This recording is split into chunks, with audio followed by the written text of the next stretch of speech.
Imagine ಮಾಡಿ, like 1996ರ ಸಮಯ. ಹ್ಮ್ ದೆಹಲಿಯ ಒಂದು ದೊಡ್ಡ ಬಂಗಲೆ. ಹ್ಮ್ ಆ ಬಂಗಲೆಯ ಹೊರಗೆ ಭಾರತದ ಘಟಾನುಘಟಿ ರಾಜಕೀಯ ನಾಯಕರೆಲ್ಲರೂ ಕಾದ್ಕೂತಿದ್ದಾರೆ. ಹ್ಮ್ ಕರುಣಾನಿಧಿ, ಚಂದ್ರಬಾಬು ನಾಯ್ಡು, ಎಚ್.ಡಿ. ದೇವೇಗೌಡರು, ಹೀಗೆ ದೊಡ್ಡ ದೊಡ್ಡ ಲೀಡರ್ಸ್ ಎಲ್ಲ ಅಲ್ಲಿದ್ದಾರೆ. ಹೌದು, ಅವರೆಲ್ಲ ಅಲ್ಲಿಗೆ ಹೋಗಿದ್ದ ಉದ್ದೇಶ ವಿ.ಪಿ. ಸಿಂಗ್ ಅವರನ್ನ ದೇಶದ ಪ್ರಧಾನಮಂತ್ರಿಯಾಗಲು ಒಪ್ಪಿಸೋಕೆ ಅಲ್ವಾ? ಎಕ್ಸಾಕ್ಟ್ಲಿ. ವಿ.ಪಿ. ಸಿಂಗ್ ಅವರು ಹೊರಗೆ ಬರ್ತಾರೆ. ಬಂದವರೆಲ್ಲರಿಗೂ ಆ ಕಾಫಿ, ಬಿಸ್ಕೆಟ್ ಎಲ್ಲ ಕೊಡ್ತಾರೆ. ಆಮೇಲೆ ಒಂದ್ ನಿಮಿಷ ಒಳಗಡೆ ಹೋಗಿ ಬರ್ತೀನಿ ಅಂತ ಹೋದವರು ಯಾರಿಗೂ ಹೇಳದೆ ಹಿಂದಿನ ಬಾಗಿಲಿನಿಂದ ಎಸ್ಕೇಪ್ ಆಗ್ಬಿಡ್ತಾರೆ. ಹೌದು. ಯೋಚನೆ ಮಾಡಿ, 2 ಗಂಟೆಗಳ ಕಾಲ ಕಾದ ಮೇಲೆ ಅವರ ಪತ್ನಿ ಹೊರಬಂದು ಅವರು ಪ್ರಧಾನಿಯಾಗಲು ಒಪ್ಪಿಲ್ಲ, ದಯವಿಟ್ಟು ನೀವು ಕಾಯ್ಬೇಡಿ, ಹೊರಡಿ ಅಂತಾರೆ. ವಾವ್! ದೇಶದ ಅತ್ಯುನ್ನತ ಹುದ್ದೆಯನ್ನೇ ಬೇಡ ಅಂತ ಓಡಿಹೋದ ನಾಯಕನ ಕಥೆ ನಿಜಕ್ಕೂ ಊಹಿಸೋಕೂ ಕಷ್ಟ. ಸೊ ಇವತ್ತಿನ ನಮ್ಮ ಈ ಆಳವಾದ ಅಧ್ಯಯನದಲ್ಲಿ ಈ ಹೈ ಡ್ರಾಮಾ, ಈ ನಾಟಕೀಯ ಬೆಳವಣಿಗೆಗಳ ನಡುವೆ ಯಾರೂ ಊಹಿಸದ ರೀತಿಯಲ್ಲಿ ಭಾರತದ 11ನೇ ಪ್ರಧಾನಮಂತ್ರಿಯಾಗಿ ಹೊರಹೊಮ್ಮಿದ ಆ ಮಣ್ಣಿನ ಮಗ ಎಚ್.ಡಿ. ದೇವೇಗೌಡರ ರಾಜಕೀಯ ಪಯಣದ ಬಗ್ಗೆ ನಾವು ಚರ್ಚೆ ಮಾಡಲಿದ್ದೇವೆ. ಖಂಡಿತ. ಮತ್ತು ಈ ಚರ್ಚೆಗೆ ನಮ್ಮ ಮುಖ್ಯ ಆಧಾರ ಪತ್ರಕರ್ತ ಸುಗತ ಶ್ರೀನಿವಾಸ್ ರಾಜು ಅವರು ಬರೆದಿರುವ ಫರೋಜ್ ಇನ್ ಅ ಫೀಲ್ಡ್, ಅಂದ್ರೆ ಆ ಅದ್ಭುತ ಜೀವನ ಚರಿತ್ರೆ. ಜೊತೆಗೆ ಇನ್ನೊಂದು ಬುಕ್ ಕೂಡ ಇದೆ ಅಲ್ವಾ? ಹೌದು, ನಿವೃತ್ತ ಐಎಎಸ್ ಅಧಿಕಾರಿ ವಿ ಬಾಲಸುಬ್ರಹ್ಮಣ್ಯನ ಅವರ ಫಾಲ್ ಫ್ರಮ್ ಗ್ರೇಸ್ ಅನ್ನೋ ಆತ್ಮಚರಿತ್ರೆ. ಈ 2 ದಾಖಲೆಗಳನ್ನ ಇಟ್ಟುಕೊಂಡು ನಾವು ಈ ಚರ್ಚೆ ಮಾಡ್ತಿದ್ದೀವಿ. ಕರೆಕ್ಟ್. ಸೊ ನಮ್ಮ ಧ್ಯೇಯೋದ್ದೇಶ ಏನಂದ್ರೆ, ದೆಹಲಿಯ ಮಾಧ್ಯಮಗಳು ಸೃಷ್ಟಿಸಿದ ಕಟ್ಟುಕಥೆಗಳ ಆಚೆಗೆ ಕೇವಲ 11 ತಿಂಗಳ ಕಾಲ ಪ್ರಧಾನಿಯಾಗಿದ್ದ ಒಬ್ಬ ನಾಯಕನ ನೈಜ ಸಾಧನೆಗಳೇನು ಅಂತ ನೋಡೋದು. ಹೌದು, ಯಾವುದೇ ರಾಜಕೀಯ ಒಲವು ನಿಲುವುಗಳನ್ನ ಬದಿಗಿಟ್ಟು ಕೇವಲ ಐತಿಹಾಸಿಕ ಸತ್ಯಗಳನ್ನ ವಸ್ತುನಿಷ್ಠವಾಗಿ ವಿಶ್ಲೇಷಣೆ ಮಾಡೋದು ನಮ್ಮ ಇಂದಿನ ಉದ್ದೇಶ. ಸರಿ, ಇದನ್ನೆಲ್ಲ ಬಿಡಿಸಿ ನೋಡೋಣ ಬನ್ನಿ. ಈ 11 ತಿಂಗಳ ಕಥೆ ಒಂಥರ ಒಂದು ದೊಡ್ಡ ಮಿಸ್ಟ್ರಿ ತರ ಕಾಣಿಸುತ್ತೆ ನನಗೆ. ಯಾಕೆ ಹಾಗನ್ನಿಸ್ತು? ಯಾಕಂದ್ರೆ ವಾಜಪೇಯಿಯವರ 13 ದಿನಗಳ ಸರ್ಕಾರ ಪತನವಾದ ಮೇಲೆ ದಿಢೀರ್ನೆ 13 ಪ್ರಾದೇಶಿಕ ಮತ್ತು ಎಡಪಕ್ಷಗಳು ಸೇರಿ ಯುನೈಟೆಡ್ ಫ್ರಂಟ್ ಅಂದ್ರೆ ಸಂಯುಕ್ತ ರಂಗ ಸರ್ಕಾರ ಮಾಡ್ತವೆ. ಆಮೇಲೆ ವಿ.ಪಿ. ಸಿಂಗ್ ಓಡ್ ಹೋದ್ರು. ಅದೇ. ಆಮೇಲೆ ಕಮ್ಯುನಿಸ್ಟ್ ನಾಯಕರಾದ ಹರಿಕಿಶನ್ ಸಿಂಗ್ ಸುರ್ಜೀತ್ ಮತ್ತು ಜ್ಯೋತಿ ಬಸು ಅವರ ಹೆಸರು ಬಂತು. ಜ್ಯೋತಿ ಬಸು ಅವರಂತೂ ಆಲ್ಮೋಸ್ಟ್ ಪ್ರಧಾನಿ ಆಗೇ ಬಿಟ್ರು ಅನ್ನೋ ಅಷ್ಟರಲ್ಲಿ ಅವರ ಪಕ್ಷ ಅಂದ್ರೆ ಸಿಪಿಐ-ಎಂ ಅದಕ್ಕೆ ಬ್ರೇಕ್ ಹಾಕ್ಬಿಡ್ತು. ಸ್ವತಃ ಜ್ಯೋತಿ ಬಸು ಅವರೇ ಇದನ್ನ ಲೈಕ್ ಹಿಮಾಲಯನ್ ಬ್ಲೆಂಡರ್ ಅಂತ ಕರೆದ್ರು ಅಲ್ವಾ? ಈ ಎಲ್ಲಾ ಗೊಂದಲಗಳ ನಡುವೆ ದೆಹಲಿಯ ರಾಜಕೀಯದ ಗಂಧಗಾಳಿಯೇ ಇಲ್ಲದ, ಕೇವಲ ತನ್ನ ಪಾಡಿಗೆ ತಾನು ಕರ್ನಾಟಕದಲ್ಲಿ ಮುಖ್ಯಮಂತ್ರಿಯಾಗಿದ್ದ ದೇವೇಗೌಡರ ಹೆಸರು ಆ ಲಿಸ್ಟೊಳಗೆ ಹೇಗ್ ಬಂತು ಅಂತ. ಇಲ್ಲಿ ಗಮನಾರ್ಹವಾದ ಮತ್ತು ಆಸಕ್ತಿದಾಯಕ ಅಂಶ ಏನಂದ್ರೆ, ಜ್ಯೋತಿ ಬಸು ಅವರಿಗೆ ತಮ್ಮ ಪಕ್ಷದಿಂದ ಗ್ರೀನ್ ಸಿಗ್ನಲ್ ಸಿಗಲಿಲ್ಲ ಅಂತ ಕನ್ಫರ್ಮ್ ಆದ ತಕ್ಷಣ ಅವರು ನೇರವಾಗಿ ತಿರುಗಿದ್ದು ದೇವೇಗೌಡರ ಕಡೆಗೆ. ಓ, ನೇರವಾಗಿ ಅವ್ರ ಹತ್ರನೇ ಹೋದ್ರಾ? ಹೌದು. ಮಿಸ್ಟರ್ ಗೌಡ, ನೀವು ಈ ಜವಾಬ್ದಾರಿ ತಗೋಬೇಕು ಅಂತ ಬಸು ಹೇಳ್ತಾರೆ. ಇಲ್ಲಿ ನಾವು ಆ ಕಾಲಘಟ್ಟದ ಅನಿವಾರ್ಯತೆಯನ್ನ ಅರ್ಥ ಮಾಡ್ಕೊಳ್ಬೇಕು. ಅಂದ್ರೆ ಆ 13 ಪಕ್ಷಗಳ ಮೈತ್ರಿಕೂಟದ ಪ್ರಾಬ್ಲಮ್ಸ್. ಎಕ್ಸಾಕ್ಟ್ಲಿ. ಆ ಮೈತ್ರಿಕೂಟದಲ್ಲಿ ಯಾರೇ ಒಬ್ಬ ದೊಡ್ಡ ಪ್ರಭಾವಿ ನಾಯಕನನ್ನು ಕೂರಿಸಿದ್ರೂ ಉಳಿದವರಿಗೆ ಅಸಮಾಧಾನ ಆಗುವ ಸಾಧ್ಯತೆ ಇತ್ತು. ಓಕೆ, ಸೊ ಅವರಿಗೆ ಒಬ್ಬ ನ್ಯೂಟ್ರಲ್ ಕ್ಯಾಂಡಿಡೇಟ್ ಬೇಕಿತ್ತು. ಹೌದು. ದೆಹಲಿಯ ಲಾಬಿಗಳಿಂದ ದೂರವಿದ್ದ, ಯಾವುದೇ ದೊಡ್ಡ ಅಹಂಕಾರದ ಇಮೇಜ್ ಇಲ್ಲದ, ಎಲ್ಲರನ್ನೂ ಅನುಸರಿಸಿಕೊಂಡು ಹೋಗಬಲ್ಲ ಒಬ್ಬ ಸೌಮ್ಯ ವ್ಯಕ್ತಿತ್ವದ ನಾಯಕನ ಹುಡುಕಾಟದಲ್ಲಿದ್ದಾಗ ಅವರಿಗೆ ಕಂಡಿದ್ದು ದೇವೇಗೌಡ್ರು. ಬಟ್ ಇಲ್ಲಿಯೇ ಇದು ನಿಜಕ್ಕೂ ಅತ್ಯಂತ ಕುತೂಹಲಕಾರಿಯಾಗೋದು. ಗೌಡ್ರ ರಿಯಾಕ್ಷನ್ ಹೇಗಿತ್ತು ಅನ್ನೋದು. ಅವರು ತಕ್ಷಣ ಓಕೆ ನಾನ್ ಪ್ರಧಾನಿ ಆಗ್ತೀನಿ ಅಂತ ಜಿಗಿದೊಪ್ಕೊಳ್ಳಿಲ್ಲ ಅಲ್ವಾ? ಖಂಡಿತ ಇಲ್ಲ. ಅವರು ಆಕ್ಚುಲಿ ಬೇಡ್ಕೊಂಡ್ರು. ಹೌದು, ನಾನು ಮುಖ್ಯಮಂತ್ರಿಯಾಗಿ ಕೇವಲ 2 ವರ್ಷಗಳಿಗಿಂತ ಕಡಿಮೆ ಅವಧಿಯಾಗಿದೆ. ದೆಹಲಿಯಲ್ಲಿ ನನ್ನನ್ನು ಹೆಚ್ಚು ಕಾಲ ಸರ್ಕಾರ ನಡೆಸಲು ಬಿಡುವುದಿಲ್ಲ, ದಯವಿಟ್ಟು ನನ್ನನ್ನು ಕರ್ನಾಟಕದಲ್ಲೇ ಇರಲು ಬಿಡಿ ಅಂತ ಜ್ಯೋತಿ ಬಸು ಅವರ ಬಳಿ ಕೇಳ್ಕೊತಾರೆ. ಅಂದ್ರೆ ಅವರಿಗೆ ದೆಹಲಿ ರಾಜಕೀಯದ ಅಸ್ಥಿರತೆಯ ಬಗ್ಗೆ ಮುಂಚೆಯೇ ಗೊತ್ತಿತ್ತು ಅಂತಾಯ್ತು. ಕರೆಕ್ಟ್. ಇದು ಹೇಗಿದೆ ಅಂದ್ರೆ, ಲೈಕ್ ತನಗೆ ಇಷ್ಟವಾದ ಊರಿನ ಬ್ರಾಂಚ್ ಮ್ಯಾನೇಜರ್ ಆಗಿ ಖುಷಿಯಾಗಿದ್ದವರನ್ನ ದಿಢೀರ್ನೆ ಎಳೆದು ತಂದು ಇಡೀ ಕಂಪನಿಯ ಸಿಇಒ ಕುರ್ಚಿಲ್ ಕೂರಿಸ್ತಂತೆ. ಈ ಹೋಲಿಕೆ ಚೆನ್ನಾಗಿದೆ. ಅಥವಾ ಲೈಕ್ ಒಂದು ಬಸ್ಸು, ಆ ಬಸ್ನಲ್ಲಿ 13 ಜನ ಬೇರೆ ಬೇರೆ ಡ್ರೈವರ್ಗಳು, ಎಲ್ಲರೂ ಸ್ಟೀರಿಂಗ್ ಹಿಡಿದು ತಮಗ್ ಬೇಕಾದ ಕಡೆ ಎಳಿತಾ ಇದ್ದಾರೆ. ಯಾರಿಗೂ ಬಸ್ ಓಡಿಸಕ್ಕಾಗ್ತಾ ಇಲ್ಲ. ಆಗ ಹಿಂದಿನ ಸೀಟಲ್ಲೇ ಸುಮ್ಮನೆ ಕೂತಿದ್ದ ಒಬ್ಬ ಸಾಮಾನ್ಯ ಪ್ಯಾಸೆಂಜರ್ನ ಕರ್ತಂದು ಡ್ರೈವರ್ ಸೀಟಲ್ಲಿ ಕೂರಿಸ್ತಾರೆ. ಇವನಿಗೇನೂ ಗೊತ್ತಿಲ್ಲ, ಸುಮ್ಮನೆ ಇರಲಿ, ನಾವೇ ಆತನನ್ನ ಕಂಟ್ರೋಲ್ ಮಾಡಬಹುದು ಅಂತ 13 ಜನ ಅನ್ಕೊಂಡಿರ್ತಾರೆ. ಆದ್ರೆ ಆ ಪ್ಯಾಸೆಂಜರ್ಗೆ ಇಂಜಿನ್ ಹೇಗೆ ಕೆಲಸ ಮಾಡುತ್ತೆ ಅಂತ ಪೂರ್ತಿಯಾಗಿ ಗೊತ್ತಿರುತ್ತೆ. ಆಕ್ಚುಲಿ ಆ 13 ಪಕ್ಷಗಳ ನಾಯಕರಿಗೆ ದೇವೇಗೌಡರು ಕೇವಲ ಒಬ್ಬ ರಬ್ಬರ್ ಸ್ಟ್ಯಾಂಪ್ ಆಗಿರ್ಬೋದು ಎಂಬ ಲೆಕ್ಕಾಚಾರ ಇತ್ತು. ಹೌದು. ಆದ್ರೆ ಆ ಲೆಕ್ಕಾಚಾರಗಳೆಲ್ಲ ಹೇಗೆ ತಲೆಕೆಳಗಾದವು ಎಂಬುದು ಇತಿಹಾಸ. ಆದ್ರೆ ದೆಹಲಿಗೆ ಹೋಗುವ ಮುನ್ನ ಅವರ ಕುಟುಂಬದಲ್ಲಿ ನಡೆದ ಒಂದು ಘಟನೆ ಅದು ಅವರ ಮನಸ್ಥಿತಿಯನ್ನು ಬಹಳ ಸ್ಪಷ್ಟವಾಗಿ ತೆರೆದಿಡುತ್ತೆ. ಪತ್ನಿ ಚೆನ್ನಮ್ಮ ಅವರ ವಿಚಾರ ಅಲ್ವಾ? ಹೌದು. ಕರ್ನಾಟಕದ ಮುಖ್ಯಮಂತ್ರಿಗಳ ಪ್ರಧಾನ ಕಾರ್ಯದರ್ಶಿಯಾಗಿದ್ದ ಮೀನಾಕ್ಷಿ ಸುಂದರಂ ಅವರು ಗೌಡರ ಮನೆಗೆ ಹೋದಾಗ ಚೆನ್ನಮ್ಮ ಅವರು ಕಣ್ಣೀರ್ ಹಾಕ್ತಿರ್ತಾರೆ. ಅಯ್ಯೋ, ಯಾಕೆ?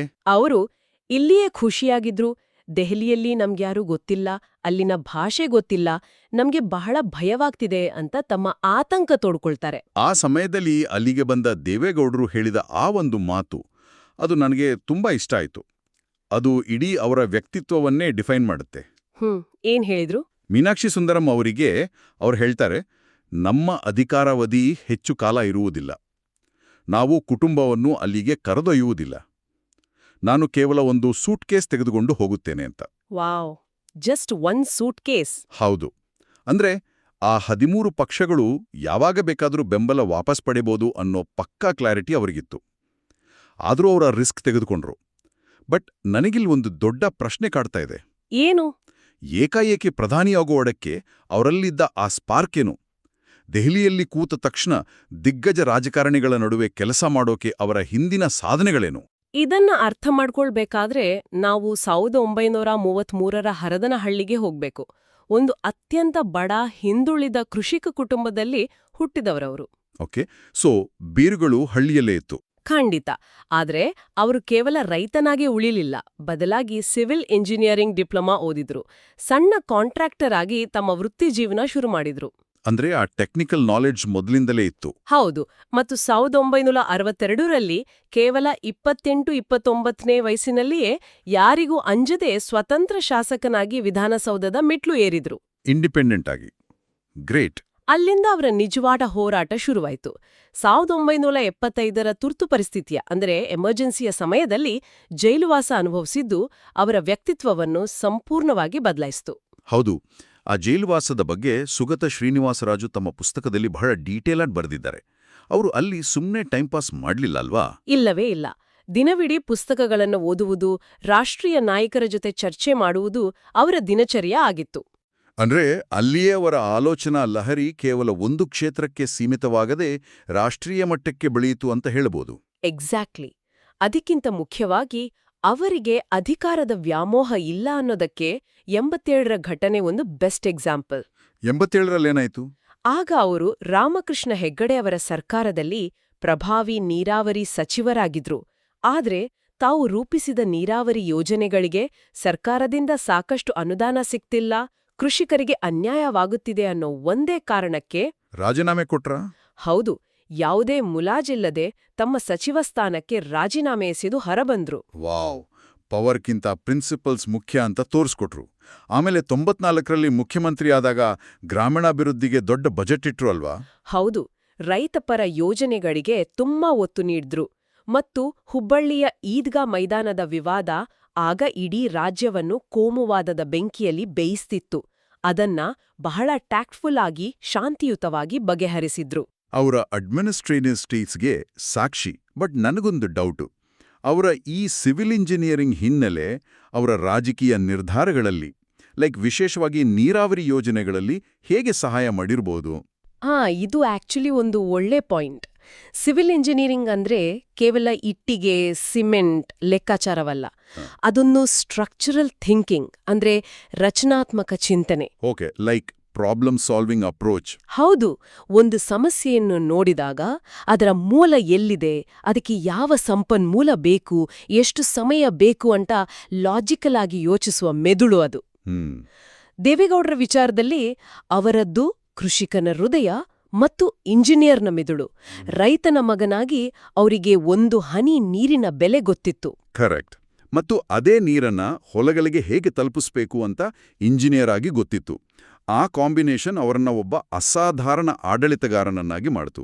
ನಿಜ. ಆದ್ರೆ ಇಷ್ಟೆಲ್ಲ ಗ್ರೌಂಡ್ ಲೆವೆಲ್ ನಾಲೆಜ್ ಇದ್ರೂ ಕೂಡ ದೆಹಲಿಗೋದ ತಕ್ಷಣ ಅಲ್ಲಿನ ಮೀಡಿಯಾ ಮತ್ತು ಗಣ್ಯರು ಅವರನ್ನ ಟ್ರೀಟ್ ಮಾಡಿದ ರೀತಿ ನೋಡಿದ್ರೆ ಅದು ನಿಜಕ್ಕೂ ಆಶ್ಚರ್ಯ ಮತ್ತು ಬೇಸರ ಆಗುತ್ತೆ.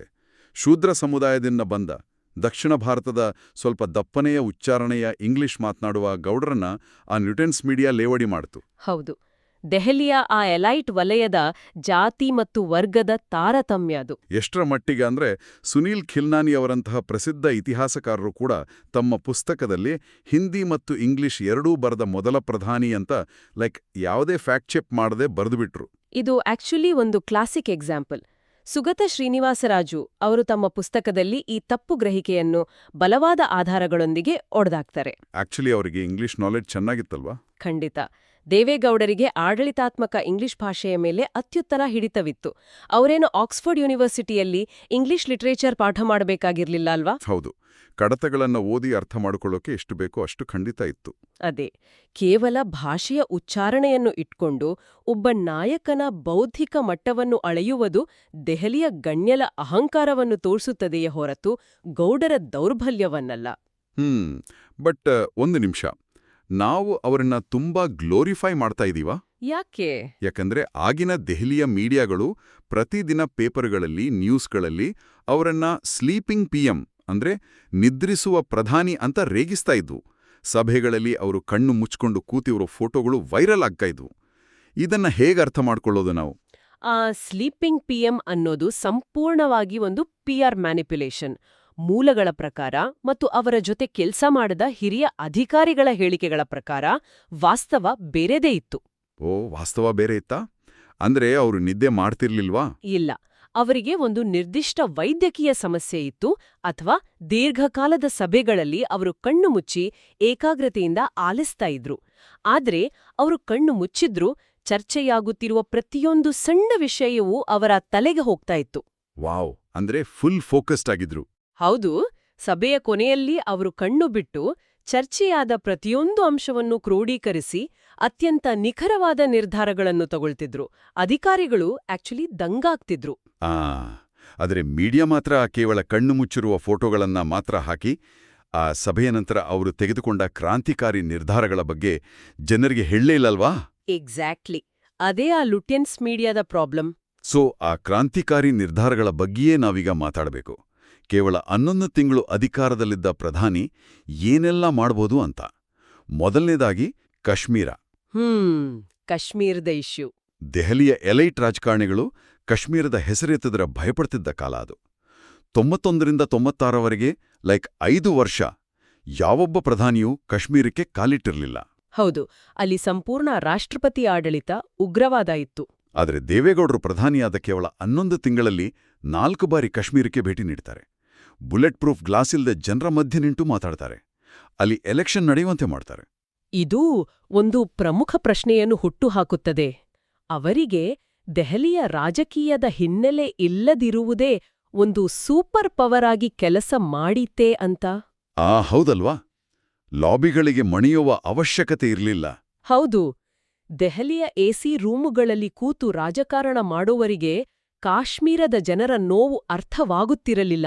ಆದ್ರೆ ಆ ಹರದನಹಳ್ಳಿಯಿಂದ ಬಂದ ಗೌಡರಿಗೆ ವ್ಯವಸ್ಥೆಯಿಂದ ನಿರ್ಲಕ್ಷ್ಯಕ್ಕೆ ಒಳಗಾದ ಜನರ ಕಷ್ಟಗಳು ಬೇಗ ಕನೆಕ್ಟ್ ಆಗ್ತಿತ್ತು. ಅಂದ್ರೆ ಆ ಶೋಷಿತರ ಬಗ್ಗೆ ಅವರಿಗಿದ್ದ ಸಹಾನುಭೂತಿ ಇಲ್ಲಿ ಕೆಲಸ ಮಾಡ್ತು.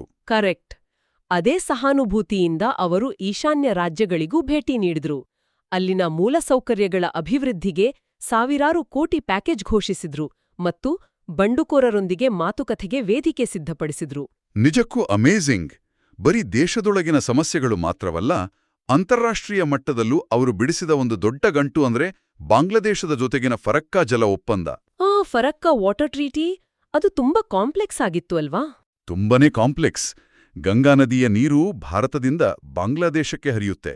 ಬೇಸಿಗೆಯಲ್ಲಿ ನೀರಿನ ಹಂಚಿಕೆ ಬಗ್ಗೆ ದಶಕಗಳಿಂದ ದೊಡ್ಡ ಸಂಘರ್ಷ ಇತ್ತು. ದೊಡ್ಡ ದೊಡ್ಡ ಡಿಪ್ಲೊಮೇಟ್ಗಳು ತಲೆಕೆಡಿಸ್ಕೊಂಡ್ರೂ ಸಾಲ್ವ್ ಆಗಿರ್ಲಿಲ್ಲ. ಆದ್ರೆ ದೇವೇಗೌಡರು ಇದನ್ನ ಹೇಗೆ ಸಾಲ್ವ್ ಮಾಡಿದ್ರು ಅಂತ ನೋಡಿದ್ರೆ ಮತ್ತೆ ಅವರ ಇಂಜಿನಿಯರಿಂಗ್ ಮಿದುಳು ಕೆಲಸ ಮಾಡಿದ್ದು ಕಾಣುತ್ತೆ. ಹೌದಾ? ಹೇಗೆ? ಅವರು ಕೇವಲ ಡಿಪ್ಲೊಮ್ಯಾಟಿಕ್ ಮಾತುಕತೆಗಳ ಮೇಲೆ ರಿಲೈ ಆಗ್ಲಿಲ್ಲ. ತಾವೇ ಖುದ್ದಾಗಿ ಕೂತು ಗಂಗಾ ನದಿಯಲ್ಲಿ ಯಾವ ತಿಂಗಳಲ್ಲಿ ಎಷ್ಟು ಕ್ಯೂಸೆಕ್ಸ್ ನೀರು ಹರಿಯುತ್ತದೆ, ನಮ್ಮ ರಾಜ್ಯಗಳಿಗೆ ಎಷ್ಟು ಬೇಕು, ಬಾಂಗ್ಲಾದೇಶಕ್ಕೆ ಎಷ್ಟು ಬಿಡಬಹುದು ಅನ್ನೋ ಲೆಕ್ಕಾಚಾರ ಹಾಕಿದ್ರು. ವಾವ್! ಪ್ರಧಾನಿಯೇ ಡೈರೆಕ್ಟ್ ಆಗಿ ಮ್ಯಾಥ್ಸ್ ಮಾಡ್ತಿದ್ರು. ಹೌದು.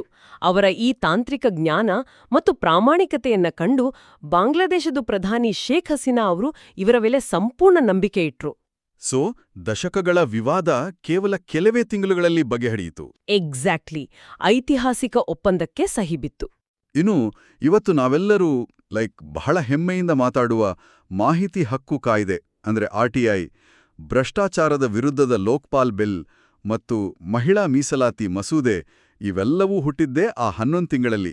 ಹೌದು, ಅವುಗಳ ಮೊದಲ ಕರಡು ಅಂದ್ರೆ ಡ್ರಾಫ್ಟ್ ಸಿದ್ಧಗೊಂಡಿದ್ದು ಮತ್ತು ಸಂಸತ್ತಿನಲ್ಲಿ ಮಂಡನೆಯಾಗಿದ್ದು ಇವರ ಆಡಳಿತಾವಧಿಯಲ್ಲೇ. ಇನ್ನೊಂದು ಇಂಟ್ರೆಸ್ಟಿಂಗ್ ವಿಚಾರ ಗೊತ್ತಾ? ಪಂಜಾಬ್ನ ರೈತರು ಇವರ ಕೃಷಿಪರ ನೀತಿಗಳಿಂದ ಎಷ್ಟೊಂದು ಪ್ರಭಾವಿತರಾಗಿದ್ರು ಅಂದ್ರೆ ತಾವು ಬೆಳೆದ ಹೊಸ ಭತ್ತದ ತಳಿಯೊಂದಕ್ಕೆ ದೇವೇಗೌಡ ಅಂತ ಹೆಸರಿಟ್ರು. ವಾವ್! ದಕ್ಷಿಣ ಭಾರತದ ಒಬ್ಬ ಪ್ರಧಾನಿಗೆ ಉತ್ತರ ಭಾರತದ ರೈತರು ಕೊಟ್ಟ ಈ ಗೌರವ, ಅದೇ ಅವರ ಅಸಲಿ ಸಾಧನೆ. ಖಂಡಿತ ಇದೆಲ್ಲವೂ ರಾಷ್ಟ್ರೀಯ ಮಟ್ಟದ ಸಾಧನೆಗಳಾದವು. ಆದರೆ ಪ್ರಧಾನಿಯಾಗಿದ್ದಾಗ ತಮ್ಮ ತಾಯ್ನಾಡು ಕರ್ನಾಟಕಕ್ಕೆ ಅವ್ರು ಏನ್ ಮಾಡಿದ್ರು ಅಂತ ನೋಡಿದ್ರೆ ಅದು ಕೂಡ ಅಷ್ಟೇ ರೋಚಕವಾಗಿದೆ. ನೈಋತ್ಯ ರೈಲ್ವೆ ವಲಯದ ಬಗ್ಗೆ ಹೇಳ್ತಿದ್ದೀರಾ? ಹೌದು. ಪ್ರಧಾನಿಯಾದ ಕೇವಲ 4 ತಿಂಗಳಲ್ಲಿ ಹುಬ್ಬಳ್ಳಿಯಲ್ಲಿ ಸೌತ್ ವೆಸ್ಟರ್ನ್ ರೈಲ್ವೆ ಝೋನ್ ಮಂಜೂರು ಮಾಡಿ ಉದ್ಘಾಟನೆ ಕೂಡ ಮಾಡಿಸಿದ್ರು. ಅಲ್ಲಿವರೆಗೆ ಕರ್ನಾಟಕದ ರೈಲ್ವೆ ಅಭಿವೃದ್ಧಿ ಸಂಪೂರ್ಣವಾಗಿ ನಿರ್ಲಕ್ಷ್ಯಕ್ಕೊಳಗಾಗಿತ್ತು. ಮತ್ತು ಆ ಹೊಸ ರೈಲು ಮಾರ್ಗಗಳು ಕೂಡ ಅಲ್ವಾ? ಕರೆಕ್ಟ್. ಹಾಸನ ಬೆಂಗಳೂರು, ಕಡೂರು ಚಿಕ್ಕಮಗಳೂರು ಸೇರಿ ಸುಮಾರು 1000 ಕಿಲೋಮೀಟರ್ ಹೊಸ ರೈಲು ಮಾರ್ಗಗಳಿಗೆ ಹಸಿರುನಿಶಾಣೆ ತೋರಿದ್ರು. ಮತ್ತೆ ಉತ್ತರ ಕರ್ನಾಟಕದ ಕಬ್ಬು ಬೆಳೆಗಾರರ ಪರದಾಟ ನೋಡಿ ಒಂದೇ ಬಾರಿಗೆ 17 ಹೊಸ ಸಕ್ಕರೆ ಕಾರ್ಖಾನೆಗಳಿಗೆ ಲೈಸೆನ್ಸ್ ನೀಡಿದ್ರು. ಇದನ್ನ ನಾವು ವಿಶಾಲ ದೃಷ್ಟಿಕೋನದಲ್ಲಿ ನೋಡಿದ್ರೆ ದೇವೇಗೌಡರು ಪ್ರಾದೇಶಿಕ ಹಿತಾಸಕ್ತಿ ಮತ್ತು ರಾಷ್ಟ್ರೀಯ ಸಮಗ್ರತೆ ಎರಡನ್ನೂ ಹೇಗೆ ಬ್ಯಾಲೆನ್ಸ್ ಮಾಡಿದ್ರು ಅನ್ನೋದು ಅರ್ಥ ಆಗುತ್ತೆ. ಹೌದು, ಬಟ್ ನನಗನ್ಸೋ ಪ್ರಕಾರ ಅವರು ಕರ್ನಾಟಕಕ್ಕೆ ಕೊಟ್ಟ ಅತಿನುಡ್ಡ ಕೊಡುಗೆ ಅಂದ್ರೆ AIBP ಅಂದ್ರೆ ಆಕ್ಸಲರೇಟೆಡ್ ಇರಿಗೇಷನ್ ಬೆನಿಫಿಟ್ ಪ್ರೋಗ್ರಾಂ. ಓ ಹೌದು, ಇದು ನಿಜಕ್ಕೂ ಒಂದು ಗೇಮ್ ಚೇಂಜರ್ ಆಗಿತ್ತು. ಇದರ ಹಿಂದಿನ ಮೆಕ್ಯಾನಿಸಮ್ ಏನಾಗಿತ್ತು ಆಕ್ಚುಲಿ? ಯಾಕಂದ್ರೆ ಇದು ಕೇಂದ್ರದಿಂದ ರಾಜ್ಯಗಳಿಗೆ ಹಣ ಹರಿಯೋ ದಿಕ್ಕಿನೇ ಬದಲಾಯಿಸ್ತು ಅಂತ ಹೇಳ್ತಾರೆ. ಏನಂದ್ರೆ ನೀರಾವರಿ ಎಂಬುದು ರಾಜ್ಯ ಸರ್ಕಾರಗಳ ವ್ಯಾಪ್ತಿಗೆ ಬರುವ ವಿಚಾರ. ಆದರೆ ರಾಜ್ಯಗಳ ಬಳಿ ದೊಡ್ಡ ಡ್ಯಾಂಗಳನ್ನ ಕಟ್ಟಲು ಸಾವಿರಾರು ಕೋಟಿ ರೂಪಾಯಿ ಹಣ ಇರ್ತಿರ್ಲಿಲ್ಲ. ಇದರಿಂದಾಗಿ ದಶಕಗಳ ಕಾಲ ಪ್ರಾಜೆಕ್ಟ್ಗಳು ಅರ್ಧಂಬರ್ಧ ನಿಂತಿರ್ತಿದ್ವು. ಓಕೆ, ಸೊ ಸೆಂಟ್ರಲ್ ಗವರ್ಮೆಂಟ್ ಇಂದ ಫಂಡ್ಸ್ ಬರ್ತಿರ್ಲಿಲ್ವಾ? ಮುಂಚೆ ಬರ್ತಿರ್ಲಿಲ್ಲ. ಈ ಸಮಸ್ಯೆಯನ್ನು ಅರಿತ ಗೌಡರು AIBP ಎಂಬ ಕೇಂದ್ರದ ವಿಶೇಷ ನಿಧಿಯನ್ನು ಸೃಷ್ಟಿಸಿದರು. ಇದರ ಉದ್ದೇಶ ಅಪೂರ್ಣವಾಗಿರುವ ರಾಜ್ಯಗಳ ಯೋಜನೆಗಳಿಗೆ ನೇರವಾಗಿ ಕೇಂದ್ರವೇ ಅನುದಾನ ನೀಡುವುದು. ವಾವ್! ಇದರಿಂದ ಕರ್ನಾಟಕಕ್ಕೆ ತುಂಬಾ ಹೆಲ್ಪ್ ಆಯ್ತಲ್ವಾ? ಖಂಡಿತ. ಈ ಕ್ರಾಂತಿಕಾರಿ ಹೆಜ್ಜೆಯಿಂದಾಗಿ ಕರ್ನಾಟಕದ ಕೃಷ್ಣ ಮೇಲ್ದಂಡೆ ಯೋಜನೆಗೆ ಸಾವಿರಾರು ಕೋಟಿ ರೂಪಾಯಿ ಫಂಡ್ಸ್ ನೇರವಾಗಿ ಹರಿದು ಬಂತು. ಸೂಪರ್. ಮತ್ತು ಅದೇ ಸಮಯದಲ್ಲಿ ಆಲಮಟ್ಟಿ ಅಣೆಕಟ್ಟಿನ ಎತ್ತರವನ್ನ 524 ಮೀಟರ್ಗೆ ಏರಿಸುವ ವಿಚಾರದಲ್ಲಿ ಅವರು ತಗೊಂಡ ನಿರ್ಧಾರ ಅದು ಅವರ ಎದೆಗಾರಿಕೆಯನ್ನ ತೋರಿಸುತ್ತೆ. ಚಂದ್ರಬಾಬು ನಾಯ್ಡು ಅವರ ವಿರೋಧದ ನಡುವೆಯೂ ಅಲ್ವಾ? ಎಕ್ಸಾಕ್ಟ್ಲಿ. ಆಗ ಯುನೈಟೆಡ್ ಫ್ರಂಟ್ ಸರ್ಕಾರಕ್ಕೆ ಆಂಧ್ರಪ್ರದೇಶದ CM ಚಂದ್ರಬಾಬು ನಾಯ್ಡು ಅವರ ಬೆಂಬಲ ಬಹಳ ನಿರ್ಣಾಯಕವಾಗಿತ್ತು. ನಾಯ್ಡು ಅವರು ಡ್ಯಾಂ ಎತ್ತರ ಏರಿಸೋದನ್ನ ತೀವ್ರವಾಗಿ ವಿರೋಧಿಸ್ತಿದ್ರು. ಅಂದ್ರೆ ಸರ್ಕಾರವೇ ಬಿದ್ದೋಗುವ ಚಾನ್ಸ್ ಇತ್ತಾ? ಹೌದು. ಆದರೆ ದೇವೇಗೌಡರು ಮನ್ನ ಪ್ರಧಾನಿ ಕುರ್ಚಿ ಹೋದ್ರೂ ಚಿಂತೆ ಇಲ್ಲ, ಆದರೆ ಕರ್ನಾಟಕದ ರೈತರಿಗೆ ಅನ್ಯಾಯವಾಗಲು ಬಿಡೋದಿಲ್ಲ ಅಂತ ಸ್ಪಷ್ಟವಾಗಿ ಹೇಳಿ ಡ್ಯಾಂ ಎತ್ತರ ಹೆಚ್ಚಳಕ್ಕೆ ಅನುಮೋದನೆ ನೀಡಿದರು. ಇದು ನಿಜಕ್ಕೂ ಗ್ರೇಟ್. ಕೇವಲ ನೀರಾವರಿ ಮಾತ್ರವಲ್ಲ, ಬೆಂಗಳೂರಿನ ಕುಡಿಯುವ ನೀರಿನ ಸಮಸ್ಯೆಯನ್ನೊಮ್ಮೆ ನೋಡಿ. ದಶಕಗಳಿಂದ ನೆನಗುದಿಗೆ ಬಿದ್ದಿದ್ದ ಕಾವೇರಿ 4ನೇ ಹಂತದ ಕುಡಿಯುವ ನೀರಿನ ಯೋಜನೆಗೆ ಸೆಂಟ್ರಲಿಂದ ತುಂಬಾ ರೆಡ್ ಟೇಪ್ ಅಡೆತಡೆಗಳಿದ್ವು. ಜಪಾನ್ ಫಂಡಿಂಗ್ ಪ್ರಾಬ್ಲಮ್ ಇತ್ತಲ್ವಾ? ಹೌದು. ದೇವೇಗೌಡರು ಖುದ್ದಾಗಿ ಪ್ರಧಾನಿ ಕಚೇರಿಯಲ್ಲಿ ಎಲ್ಲ ಅಧಿಕಾರಿಗಳನ್ನು ಒಂದೇ ಕೇಬಲ್ನಲ್ಲಿ ಕೂರಿಸಿ ಒಂದೇ ದಿನದಲ್ಲಿ ಆ ಯೋಜನೆಗೆ ಬೇಕಾದ ಎಲ್ಲ ಕ್ಲಿಯರೆನ್ಸ್ ಕೊಡಿಸಿದ್ರು. ಮೈ ಗಾಡ್! ಒಂದೇ ದಿನದಲ್ಲಿ? ಅಷ್ಟೇ ಅಲ್ಲ, ರಕ್ಷಣಾ ಇಲಾಖೆಗೆ ಸೇರಿದ್ದ ಬೆಂಗಳೂರಿನ 80 ಎಕರೆ ಜಾಗವನ್ನು BBMPಗೆ ಬಿಡಿಸ್ಕೊಟ್ರು ಮತ್ತು ನಷ್ಟದಲ್ಲಿ ಮುಚ್ಚುವ ಹಂತದಲ್ಲಿದ್ದ ಭದ್ರಾವತಿಯ VISL ಕಾರ್ಖಾನೆಯನ್ನು ಸೇಲ್ ವ್ಯಾಪ್ತಿಗೆ ತಂದು ಉಳಿಸಿದ್ರು. ಇದನ್ನೆಲ್ಲ ಕೇಳ್ತಿದ್ರೆ so what does this all mean? ಕೇವಲ 11 ತಿಂಗಳಲ್ಲಿ ಅಂದ್ರೆ ಜಸ್ಟ್ 330 ದಿನಗಳಲ್ಲಿ ಒಬ್ಬ ವ್ಯಕ್ತಿ ಇಷ್ಟೆಲ್ಲ ಫೈಲ್ಗಳನ್ನು ಓದಿ ನಿರ್ಧಾರಗಳನ್ನು ಜಾರಿ ಮಾಡಲು ಹೇಗೆ ಸಾಧ್ಯ? ಇದಕ್ಕೆ ಮುಖ್ಯ ಕಾರಣ ಅವರು ಅಧಿಕಾರದ ಆಯಸ್ಸಿನ ಬಗ್ಗೆ ತಲೆಕೆಡಿಸ್ಕೊಳ್ಳಿಲ್ಲ. ತಮಗೆ ಸಿಕ್ಕಿರುವುದು ಅತ್ಯಲ್ಪ ಸಮಯ, ನಾಳೆಯೇ ಈ ಕುರ್ಚಿ ಹೋಗಬಹುದು ಎಂಬ ಸತ್ಯ ಅವರಿಗೆ ಮೊದಲ ದಿನವೇ ಗೊತ್ತಿತ್ತು. ಆ ಒಂದು ಸೂಟ್ ಕೇಸ್ ಕಲ್ಪನೆ. ಎಕ್ಸಾಕ್ಟ್ಲಿ.